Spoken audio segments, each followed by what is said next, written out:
সে অনেক বছর আগের কথা, এক রাজা বিয়ে করার জন্য মেয়ে খুঁজছিলেন। সে ঘোষণা দিল যে আমার রাজ্যে যত মেয়ে আছে সবাইকে এনে আমার রাজপ্রাসাদে উপস্থিত করো। তারপর রাজ্যের সব মেয়েরা রাজপ্রাসাদে এসে উপস্থিত হলেন এবং সবার মনে খুব খুশি। সবাই ভাবতেছে রাজা যদি আমাকে বিয়ে করে তাহলে আমি এ রাজ্যের রানী হব, আমি কত সুখী না হব। তারপর রাজা প্রত্যেকটা মেয়ের হাতে একটি গোলাপের বীজ ধরিয়ে দিলেন আর বললেন যে মেয়ে 6 মাসের মধ্যে এই গোলাপের বীজ থেকে গোলাপ ফুল তৈরি করতে পারবে আমি তাকেই বিয়ে করব, সেই হবে আমার রানী। 6 মাস পরে এসে সব মেয়েরা রাজপ্রাসাদে উপস্থিত হলেন। কারো হাতে লাল গোলাপ, কারো হাতে হলুদ গোলাপ, কারো হাতে সাদা গোলাপ ছিল, কিন্তু শুধু একটা মেয়ের হাতেই কোনো গোলাপ ছিল না, রাজার দেয়া সেই বীজটি ছিল। মেয়েটি প্রাসাদের এক কোনায় দাঁড়িয়েছিল। তখন রাজামশাই তাকে বলল, এই মেয়ে এদিকে আসো। তখন মেয়েটি ভয়ে ভয়ে সামনে আসলো। তখন রাজামশাই বলল, আমার গোলাপ ফুল কোথায়, আমার গোলাপ ফুল দাও।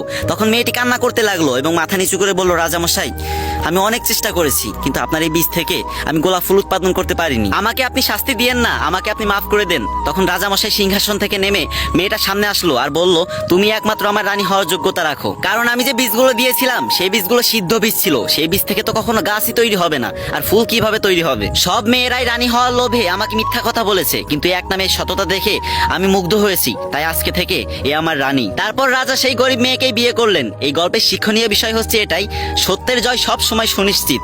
ভাই রোদের ভিতরে অনেক কষ্ট করে ভিডিও করি, যদি ছোট ভাই মনে করে কয়েকবার কপি লিঙ্ক করে দিতেন অনেক খুশি হতাম।